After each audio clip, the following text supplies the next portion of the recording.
I'll just quickly introduce everybody on the panel, although many of us may not require an introduction, but still. Professor Amin retired as a professor of history from Delhi University.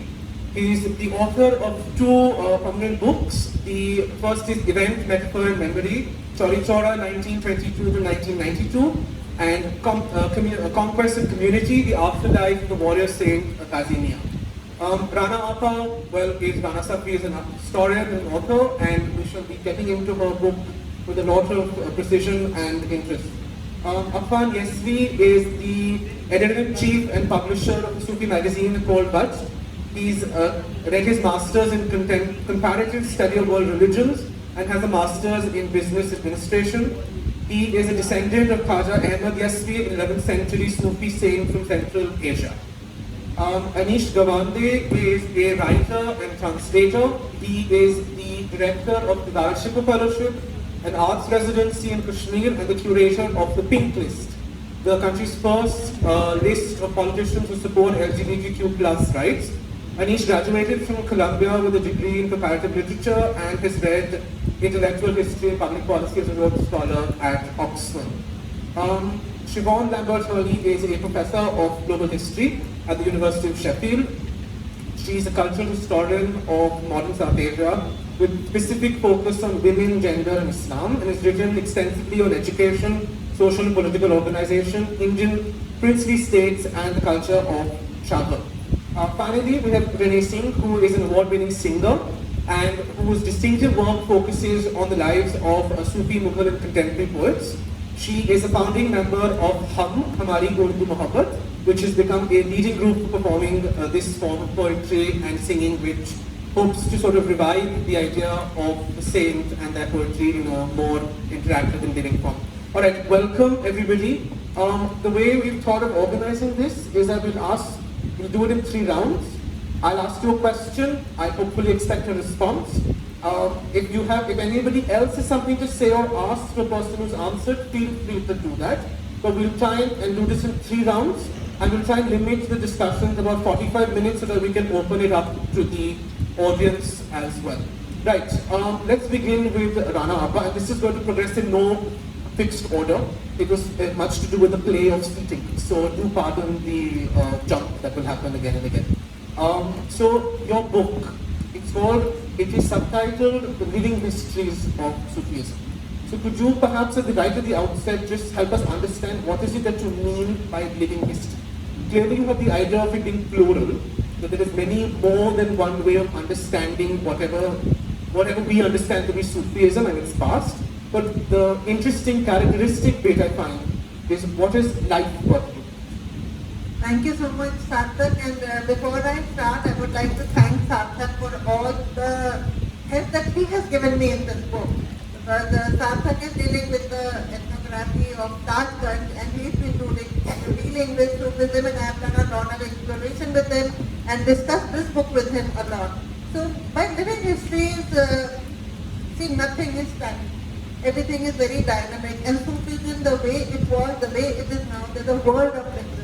And it is also within India, it is different from region to region. And I wanted to capture what that was in a way, as I've written in the book. This is a people's history. It's not just an academic history at all, though I have dealt with the academic part of it also by explaining what Sufism and how it started. But it is mainly how people interact with the divine. Okay, perfect. So that actually takes me to Affan sir. We have to play with the mic also. I think this is the great, okay. So in the book, Rana Safvi talks about, the first section of the book really helps us contextualize the origins of this idea of mystical Islam, of Sufism. So in your distinctive, you write about Sufism, you practice Sufism. Could you very briefly for us and to the audience, just contextualize its history very quickly, and then we'll take the discussion forward. Thank you. Basically, Sufism is the mystical dimension of Islam. It is very much the core and crux of Islam, and it deals with the spirit, the soul. And as we all know, there is Tariqat, Shariat, Haqiqat and Murifat. So to say that Sufism is something different from Islam is factually wrong. You can only be a true Sufi if you follow the Tariqat. And speaking of roots of Sufism and how Sufism came to India, it came to the Silk Route, to various Sufis and saints of Central Asia. And we all know that all the Sufi schools, like we have Chishti Silsila, then we have Qadri Silsila, Yesvi Silsila, Naqshbandi Silsila, it all starts from Prophet Muhammad Sallallahu Alaihi Wasallam. So the lineage starts from there. Then the practices are different. The tariqas and the ways, the spiritual formulas, which we call as wazifas, they are different and way back. But the source is same, and we have to reach to that level of purification, to be one with God, and we have to clear our heart, our nafs, and there are various sheikhs. I'm not a sheikh, I'm just a student. And not of Sufism, but a student of comparative study of one study. I am lucky enough to be born in a family who has followed Sufism, who has a takia, but still the journey is very, very far. Thank you. Thank you. Actually, that will help us take the conversation forward, because one of the interesting things that you write about in the book, and I don't know if maybe this came subconsciously or unconsciously, that there was a certain degree of anxiety with the question of authentic fact. Right? Sufism, like Affan said, is about memory making, it's about trying to remember the Prophet, God, his followers, the saints. The distinctive aspect of Sufism is that it concentrates memory making in the body of the saint and the shrine. Right? In some places, I noticed when you write about the miracles that the saints perform, you say that, I'm not sure whether this is authentic or not. So, Professor Amin, if you could talk us through the idea that as someone who has written about saints in your work, how do you, from the perspective of the historian working in a tradition that sort of elevates the archive to almost sort of a deific status, how do you play with this idea that you may be dealing with things that are not sanctioned by the archive? So how does that affect your writing, and how does that affect one's approach to shrine and its history, or a saint and the past? Well, in fact, your question tied purely to the idea of belief. Sufism and the various silsilas are kind of systems of belief with a detailed working out of how to live that belief in ideology, in everyday practice. And belief actually is something that is not available to the historian as a rational set of things.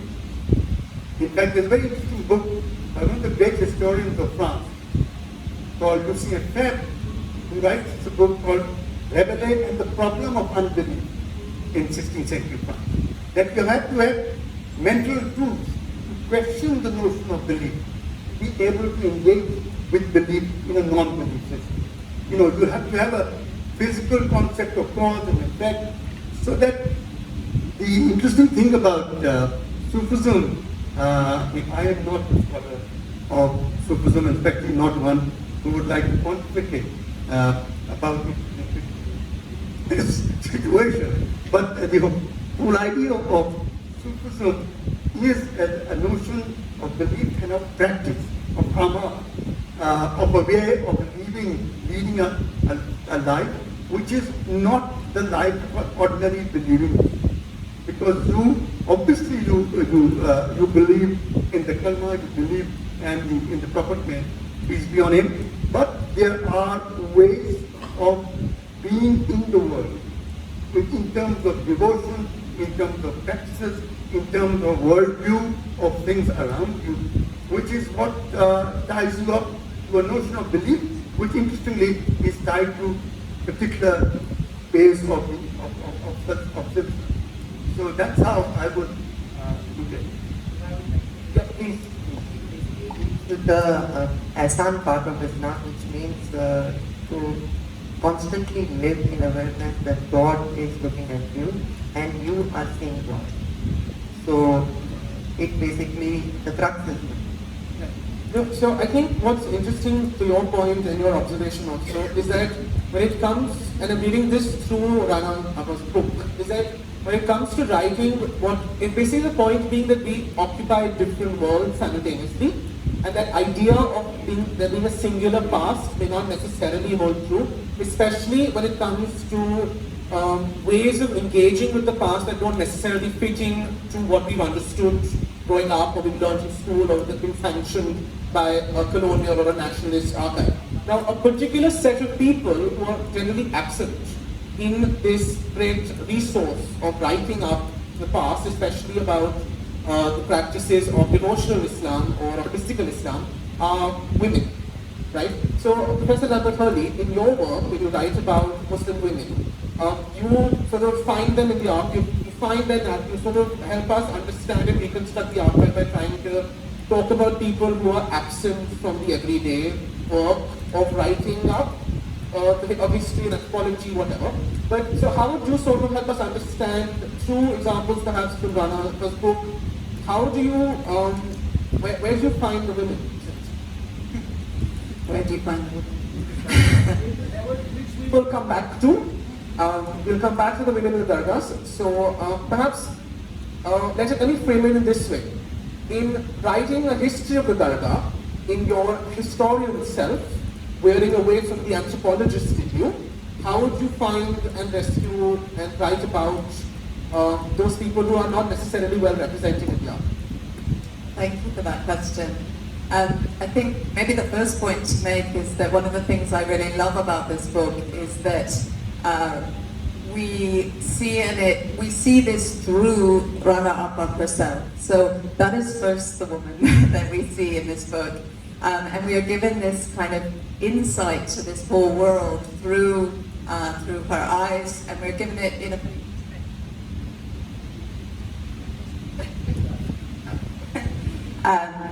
through that very intimate view. And one thing that she really points out in the book is that very often women's stories, which are so intimately woven into the history of Sufism and into the history of the Dargah, are either hidden or purposefully erased from that story. Okay. But I think what is quite clear is that they are very present, aren't they? And we're all familiar, I'm sure, that when you go to a dargah, that they are a place of succor for women, a place of comfort for women. And there's lots of reasons why that is, perhaps. There's all sorts of literature on that about, kind of the dargah as a house of love, and that is something kind of very attractive, I suppose, to women.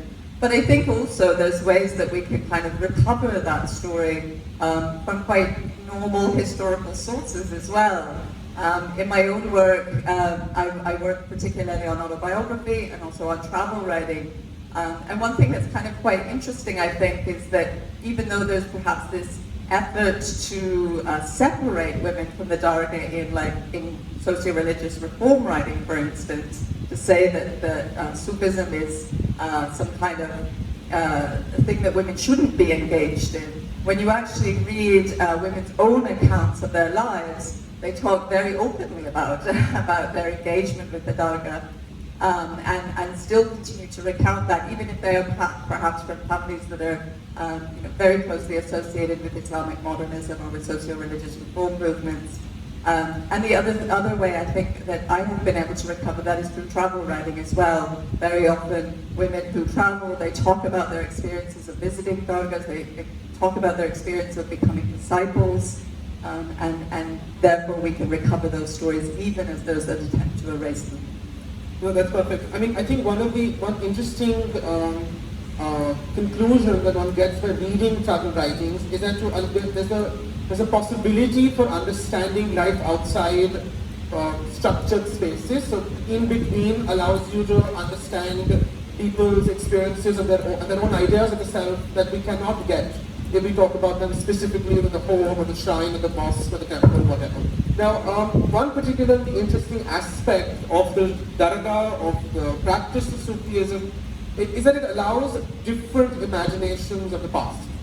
Right? And Anish, I'd like you to reflect on that, specifically perhaps to the example of Jamali Kamali's tomb and shrine and mosque in Delhi, where we get a sense of not the past as it was, perhaps the past as it could be, perhaps the past which is not necessarily gone, right? And that aspect I would ask Rene to reflect on through her ideas of music.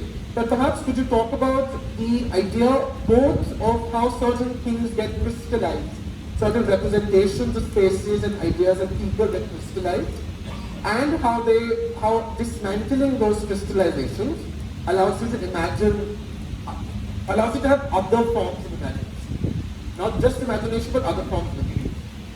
So, my primary academic discipline for the longest time was comparative literature, before I wandered into the narrow bylanes of history. And so to me, I think the Sufi shrine is a very powerful example because it becomes a site of possibility. It's pregnant with imagination, it's incredibly sacred, but it's also incredibly ritualistic. It presents the possibilities of powerful narratives that are reinvoked time and again. And in many of those, you see a schism. You see the past not as a site of fact. You don't see the past as a site of a repository of truth, but you see the past as a site for reworking of internal narratives that almost get displaced onto the shrine. I think Rana and I have had lots of conversations around Kamali, and around who Kamali is, and in fact, a thread of narratives around Kamali says that Kamali is the queer lover of Jamali. And it's a fact that Kamali probably isn't. Right? But what happens when you hold that to be true, regardless of that? And the Sufi shrine then becomes, there's poetry written around it, there's sort of narratives written around it. You see sort of fact and fiction blurring. I remember going to Jamali Kamali on Valentine's Day one day. And the only song running through my head, which I think puts it very eloquently, is Pal bhar ke liye koi hame pyar kar le, jhoota hi sahi, jhoota hi sahi. And I think translated, I think it works better as even if untrue, even if false. And you get those double meanings. And I think the Sufi shrine in particular to me is a very interesting example of a displacement of the imagination, of the sort of presence of possibility. And in many ways that links to living history. It's what allows the Sufi shrine to remain alive regardless of who is going there and for what. Perfect. Thank you for that. I think in our field we would have encountered often the idea that it doesn't matter who the saint is. I know that when I come to this saint shrine, I feel better, and that is what matters to me, right? Let me pick up on your idea of the sort of the bringing to the present something that was so far back. How do you become intimate with Hazrat Nizamuddin Auliya, who lived in like 800 years ago? You do that through the music that Amir Khusro composed. So Rene, if you could just tell us about how music, the song, the verses, the rhythms are able to transcend the great gap of time.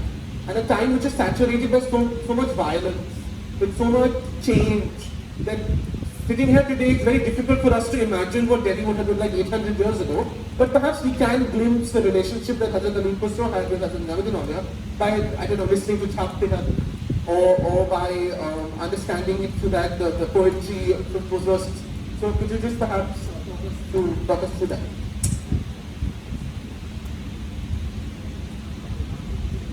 So Sarthak, before we get on to Hazrat Amir Khusro and his poetry and feeling his presence, I think music in itself is the most powerful medium to connect to the divine. Music, whether it's... I think we have some great infrastructure presence with the... So once the mic goes off, I may just sing without the mic. Doesn't matter. It will come back again. Exactly. Exactly. So, and as you said, we're talking of Sufi saints. All the Sufi saints, I think, stood for change in their times. In the times of conflict, in the times of extremism, they stood for change, their words stood for change, and their music spoke of love and reached out to the common people. So, since everybody has been speaking, I think I'll just do a couple of lines of some poetry. Some poetry which will transport us. I want all of you to just relax, deep breathe.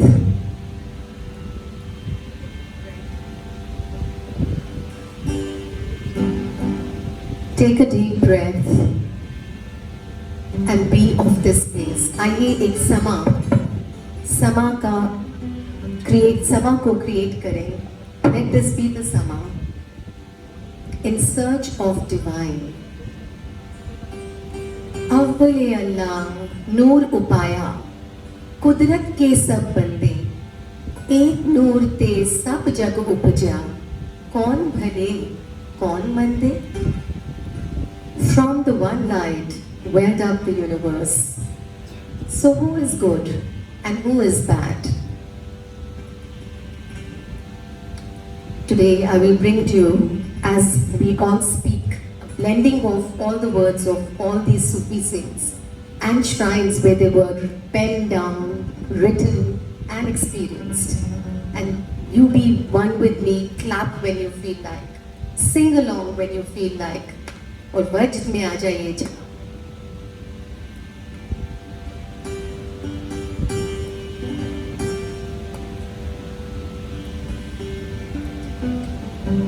ये ज़मीं जब न थी, जहाँ जब न था, ये ज़मीं जब न थी, जहाँ जब न था, चांद तारे न थे, आसमां जब न था, राज़े हक भी किसी पे आया जब न था, कुछ न था जब यहाँ,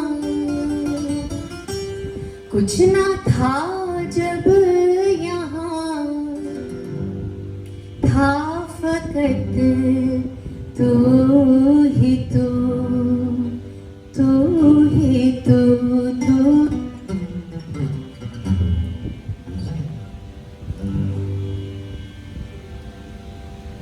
अल्लाहु अल्लाहु अल्लाहु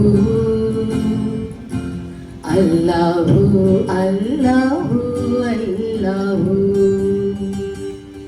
अल्लाहु अल्लाहु अल्लाहु अल्लाहु अल्लाहु.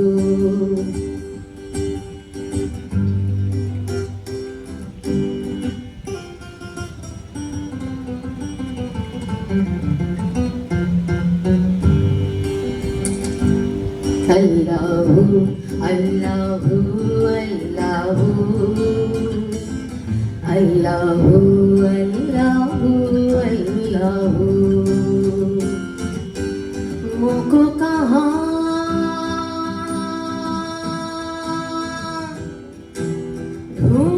ढूंढे रे बंदे,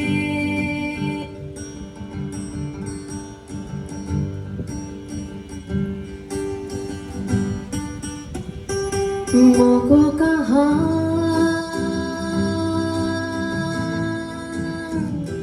ढूंढे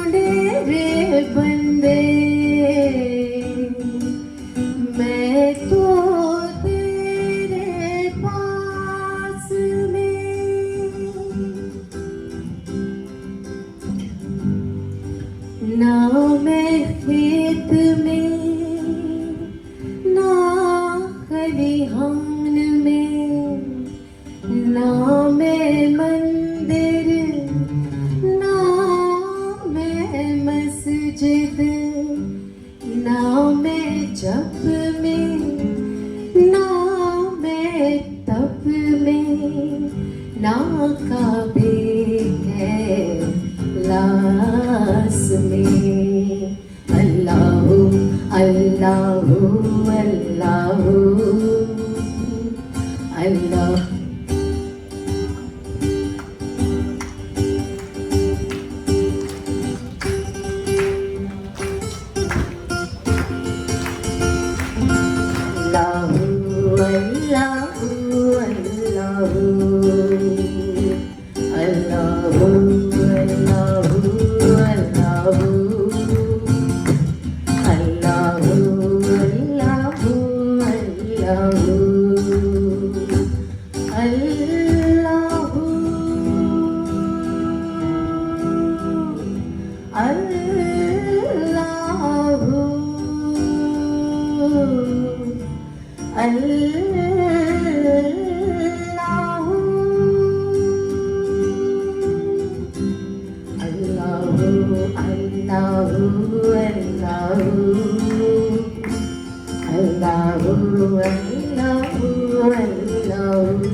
We just have a representative from the Dargah Hazrat Zamuddin Aulia, and we'll invite Altamash Sahib on the stage.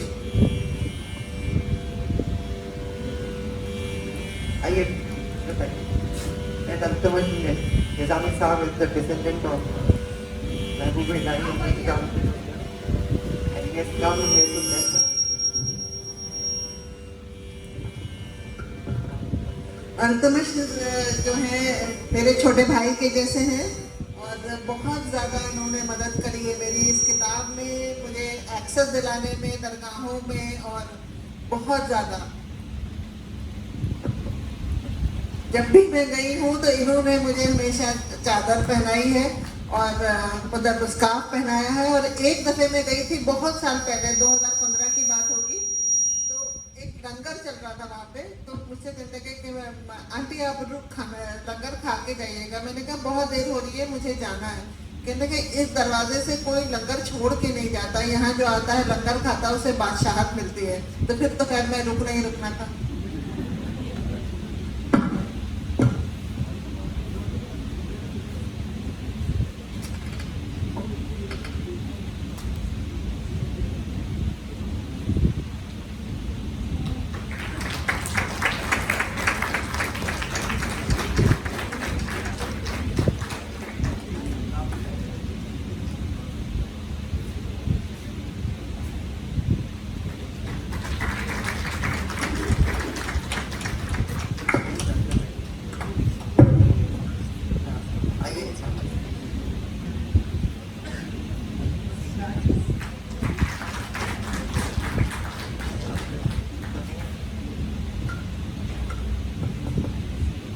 गाँव का एक तरीका होता है दुआ देने का, बरकत देने का, तो हजरत यहाँ से आए हमारे लिए बहुत खुशकिस्मती की बात है।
This is working, right?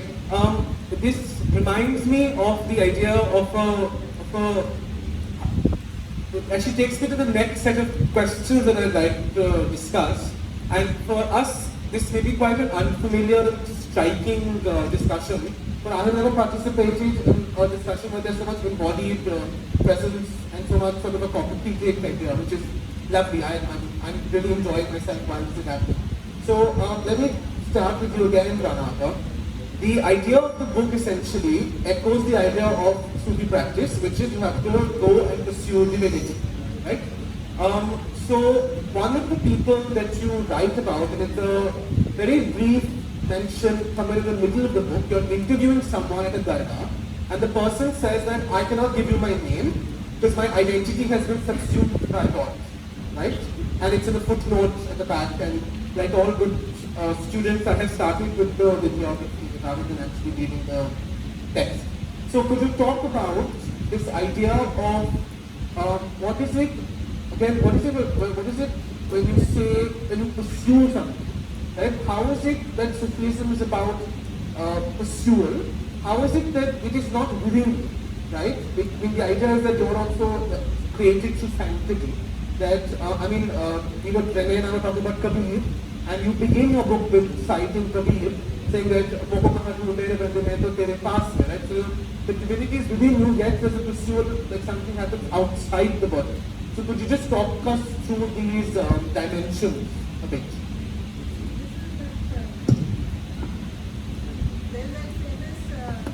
Anna Rumi's quote, which says that you have to polish, unless you polish the mirror, how do you see?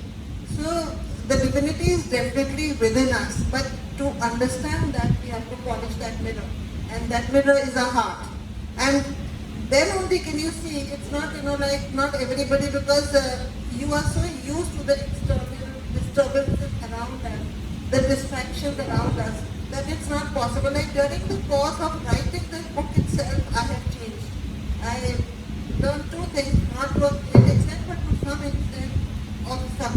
I'm a very impatient person. I want to know that abhi kaha to bas aaj kaha to kal ho jaye. That it may. But I've learned a little bit of stuff. Like the new things come to you, you have to wait for it.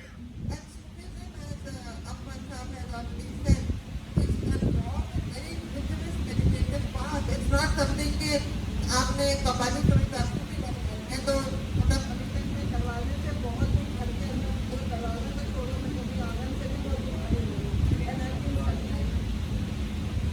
and I've been studying this for this book for the purposes of this book. I've been studying Sufism academically. I've met a few dargahs for the past 12 years since I started writing my daily liturgy, when I started really visiting dargahs. So I still cannot say that, I've even understood the essence of Sufism. This book is what I encountered while I was talking to people. So when I say कि मोको कहाँ ढूंढो रे बंदे में तो तेरे अंदर हूँ, from which actually the book gets the title. The title In Search of the Divine is from the Kabir Doha, मोको कहाँ ढूंढो रे बंदे. So the fourth stage of Sufism is Martha. That is when you see God has created us with likeness, and we are trying to be with Him. And this is universal. It's nothing to do with just Martha visiting. So जब आपकी जो विसार होता है, the famous विसार that you hear in brothers, that विसार is actually the विसार with the God. So the more विसार होता है, you become one with Him, and then you have you reach that stage where life comes to you that say another which people thought was blasphemy, that you living with God. What is living with God? It was saying that I am one with Him, and that is वो समझ आपकी identity खत्म हो जाती है.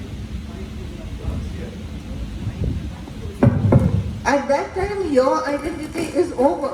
You are just nothing except that feeling of being with the divine. So that is what this person that I interviewed, when he said कि मेरी कोई जात नहीं बची है, जात तो सिर्फ उसकी है, मेरा कोई नाम नहीं है, नाम तो सिर्फ उसका है, मेरा नाम मत कीजिएगा. That is what he meant, and that is that moment when I understood what Marfa, then what Ishq Haqiqi and what Mansoor must have felt when he said Ananha. Great, thank you for that. Affan sir, I will take this bit about the rigor of becoming or doing Sufism.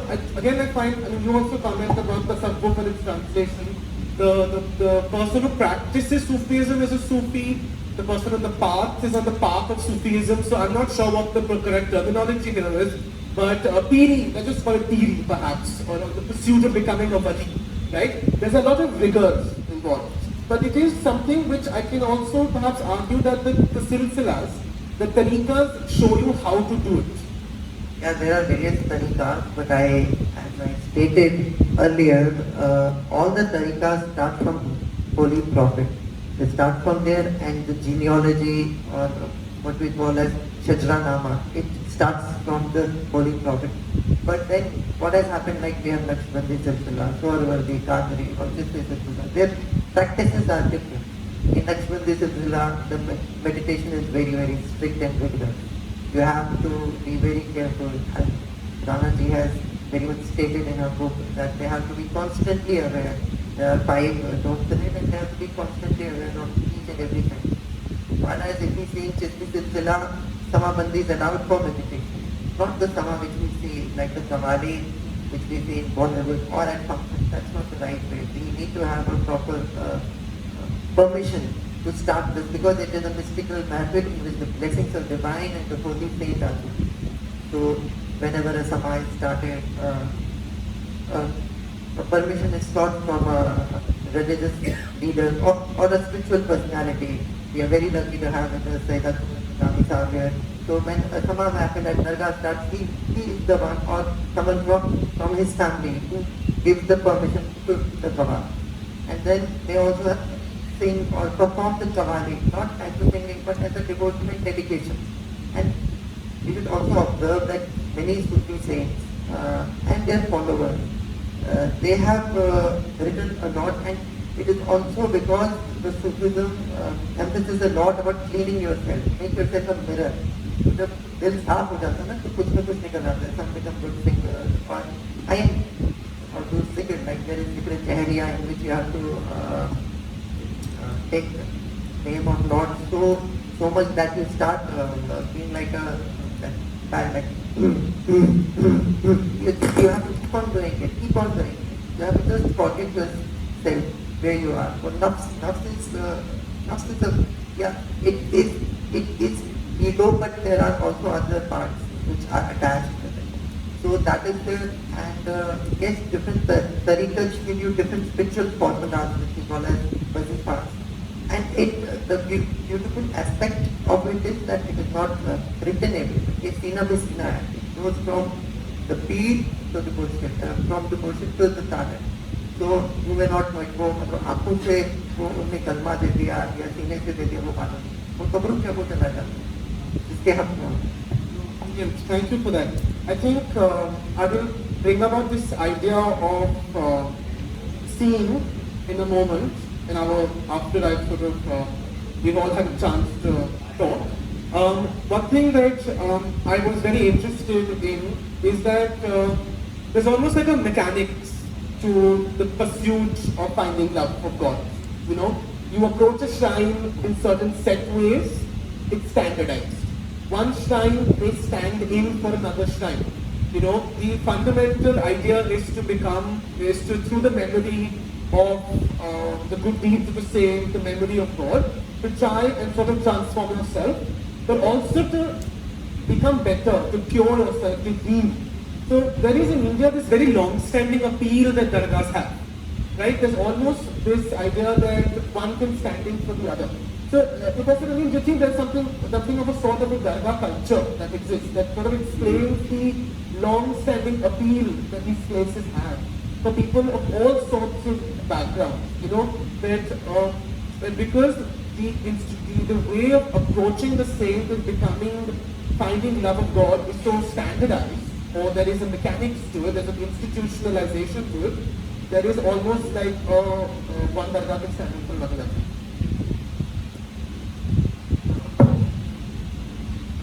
I'm not sure that that's the case.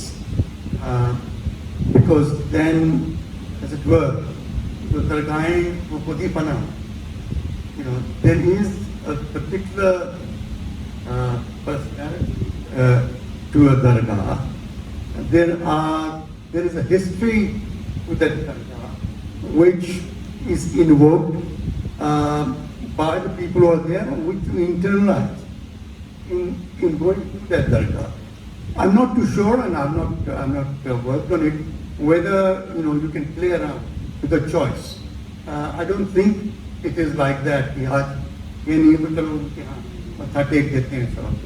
I think there is certain attachment to Dargahs, and there is a certain attraction of Dargahs, which is embodied in other stories about those Dargahs. So that it could be, fertility, it could be, madness, it could be a whole set of things. But I think there is also, apart from the boons, there is a certain attraction in the very practice of going to a particular place. Just as we go to a familiar place or a familiar station and we feel comfortable. And so there is also, I'm speaking of the non-Dargah, so I'm just responding to what I see happening there, and basically from Rana's book. So that's how I could answer that. Okay, perfect. Thank you. I'm going to take up some of the things that you've spoken about. Please. One thing I'd like to add to the question that Sarthak had asked me before about, looking within, in why do we need to, why do we have to work hard to look within? Because our heart is full of so many things. Ego hai, pride hai, किसी के दुख envy है, नफरत है, दुनिया भर की चीजें तो हम दिल में समेट के बैठे हैं. जब हम वो सब चीजें निकालेंगे तभी तो उसको देखेंगे. So that is something that we have to work at, and while that takes over, तो जो उनका पुरुषा है ना, कि जब फिर आयु हट जाता है, वो रह जाता है. That is what is the title of the book. Also, that bit, when you just saying Rene, I mean, I think in that worldview, the heart is not just the organ pumping blood. The eye is not just seeing is not just biomedical reception. But to Professor Amin's response, to Rana Appa's response, it reminds me of this idea that when we speak of things like relationships with saints, you have to do work, right? To love, you have to work on that love. So that's almost like devotional labor, right? So Professor Lambert-Hurley, one thing that was the standard response, or perhaps the easy thing to say when people ask, why is it that there are more women who go to shrines than men, is that because the shrine offers refuge from the patriarchal structure of the house.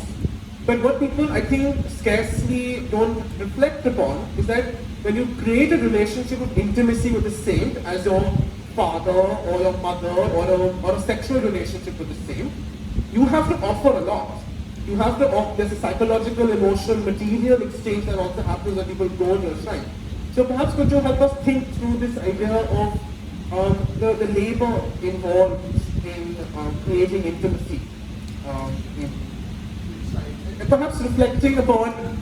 Okay, let me reframe the question. Let me reframe it. Let me ask you the first set. Why is it that more women go to shrine? Let's do it in that. I think I might reflect back on a point that was made in your last question actually, which was about the idea of structure. And I think the idea of there being a framework in which that labour happens is quite significant. So the idea that yes, you may follow a certain path, but as was noted afterwards, that each shrine has a different kind of engagement with the past and has different stories from the past. And so even within that framework, there are different ways that women in particular can engage with those places. And I think we see that. I was thinking of when we went to Nizamuddin Dargah just the other day, and in one of your posts, Rana Appa, you commented on the bangles, didn't you? And these become different ways that women can relate their own situation, their own labor, to the specific stories, the specific contexts of those shrines. And I think you're right to some degree that these can be places where women can escape. At the same time, one thing that comes out very strongly from Rana Appa's book is the way in which those patriarchal structures find their way into the shrine as well, don't they? And of course, you make a very strong argument that actually, if we look back at the history of Sufism and we see the prominent role that women have played at different points in history, and we go back to the central tenets of Islam itself, that those kind of patriarchal structures as they're worked into shrines today are perhaps not appropriate, are they? And that those are kind of cultures that have been overlaid, perhaps. So I think to sort of see it as an escape is maybe not always appropriate, but it does provide a place, I suppose, that within those structures that you talked about, that women can find ways of expressing their love of the divine. Yeah, perfect. And yes, please. Just come back to your point. You started the session with asking, do we have the divine? Are we Sufis? Or do we need to practice Sufism? Do we need to practice and go to a guru? Of course, we need the guru. But I do believe that there are certain powers which exist and we seek. I just come back to that because you started with that. And Hazrat Amir Khusro, at the age of 8 years, seeked that divine power. वो अपने नन्हे नन्हे पाँव लेकर हजरत निजामुद्दीन औलिया की खानकाह पर पहुँचे, and he seeked his divine powers, and of course he was then accepted as his disciple. Mantu Shudam tu man shudi, Mantu Shudam tu man shudi, Mantu Shudam tu jang shudi, Takas na goyat badazin, Mandi garam tu digaram. I am the body and you are the soul. I have become you and you me. I am now someone else, not someone else, and you are within me. So this is what he explained. Is the sound too jarring? I would just like to ask because we can't hear over here. Is it okay? No, I mean, I mean, we'll stick to whatever reception of our voices is going on. Rancha rancha kardi ni main ape rancha hoi, sato ni menu dido rancha, neer na aakho koi, khusro ren suhag ki. So each one of them speak of the me, the I going away and blending into each other. The ego is dying. So ignore DJ, I will just do a little piece.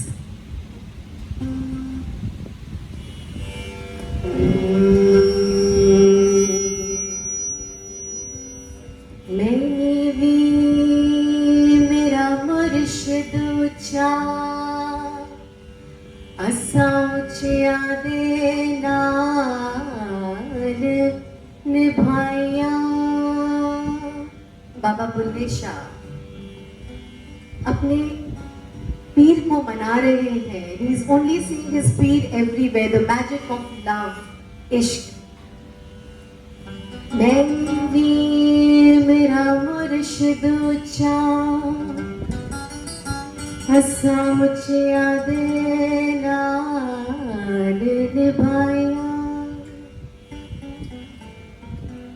सदके जावा नाचिया दे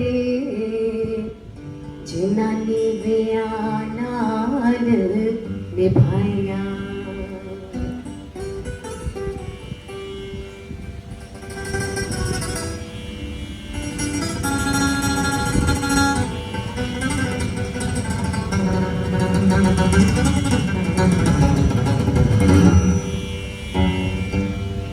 तेरे इश्क नचाया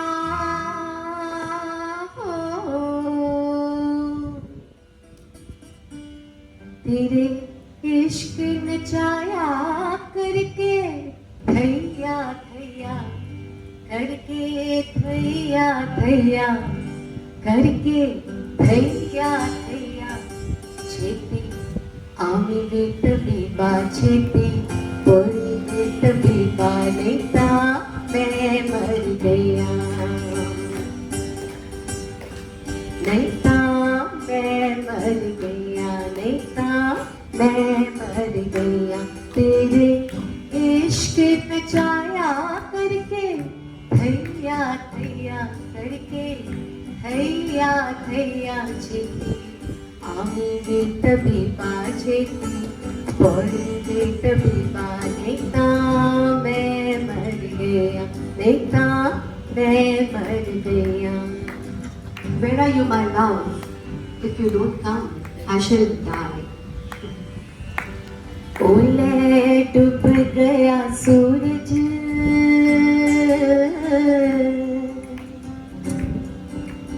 चलिए आप rhythm दीजिए मुझे ताली ताली साथ में. ओले डूब गया सूरज बाहर रह गई लाली बाहर रह गई लाली बाहर रह गई लाली.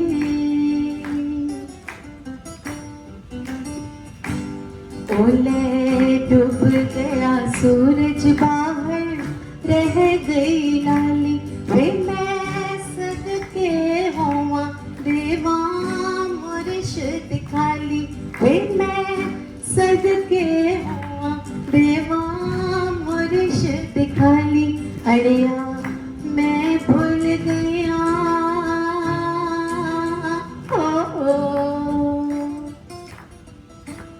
अड़िया मैं भूल गया कंडे नाल नगैया कंडे नाल नगैया छेती आमी बेत बीबा छेती पौड़ी बेत बीबा छेती आमी बेत बीबा छेती पौड़ी बेत बीबा नेता मैं मर गया नेता मैं मर गया.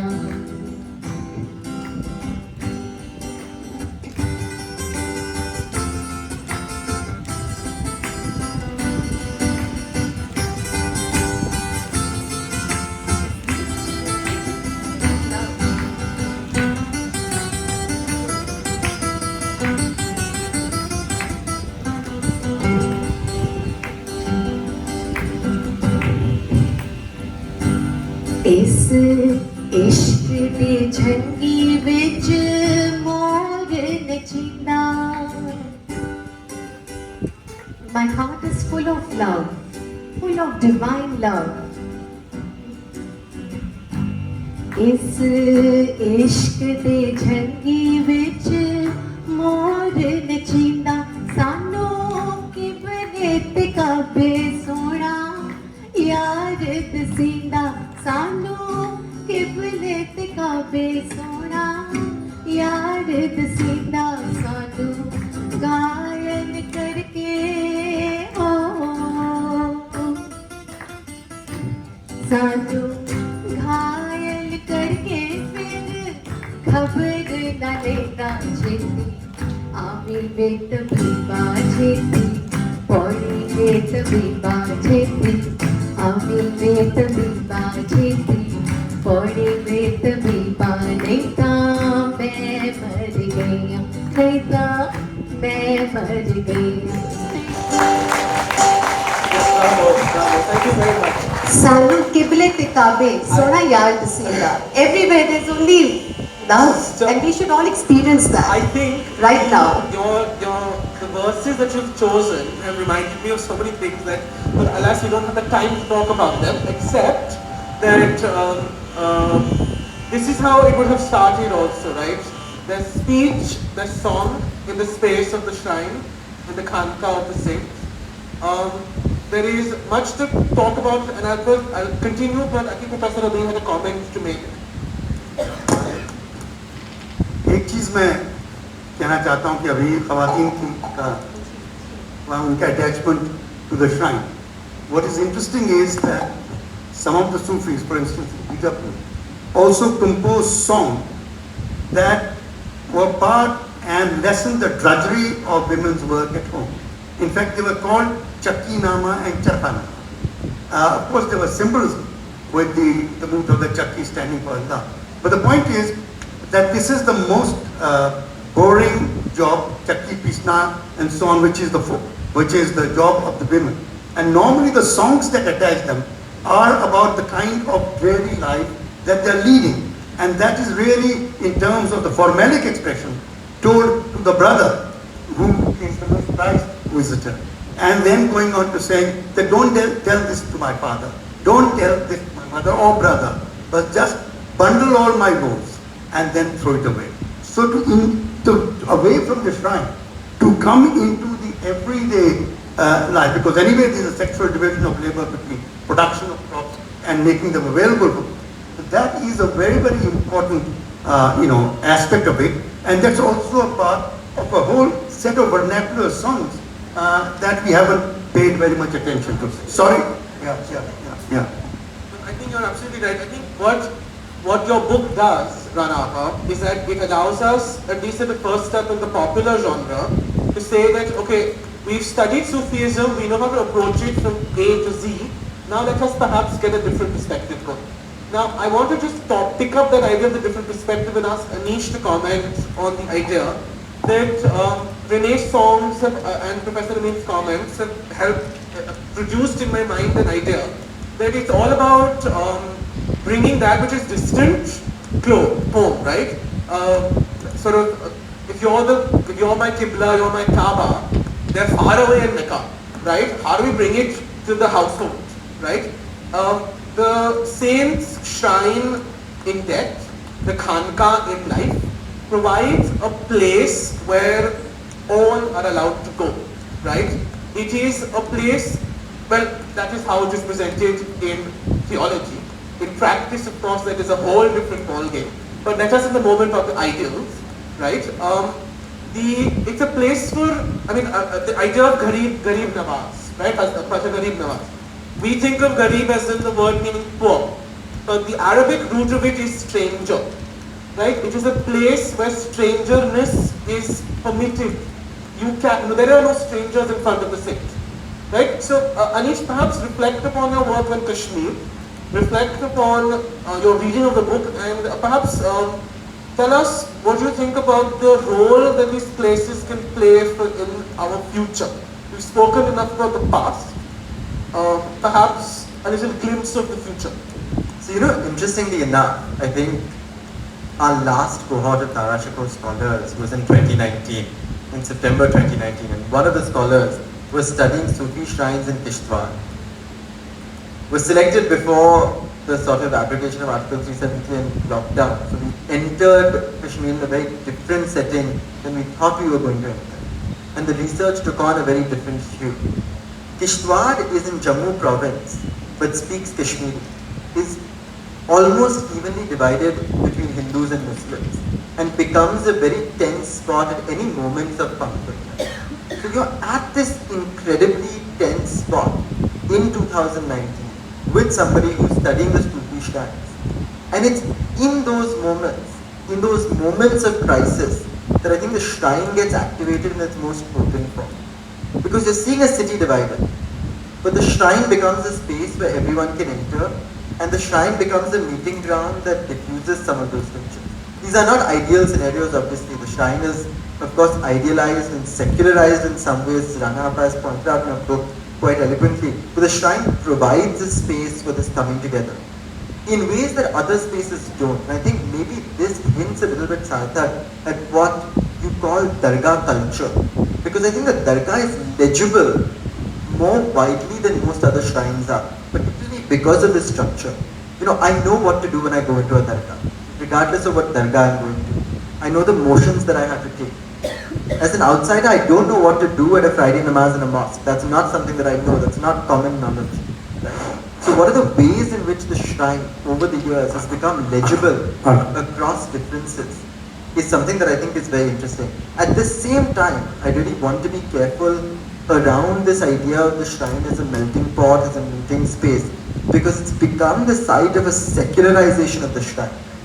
And I think it's important to sort of see the Sufi shrine as capable of bringing people together despite being a religious space. Right? Not that it needs to lose its religiosity to then become a melting ground, to then become a meeting spot.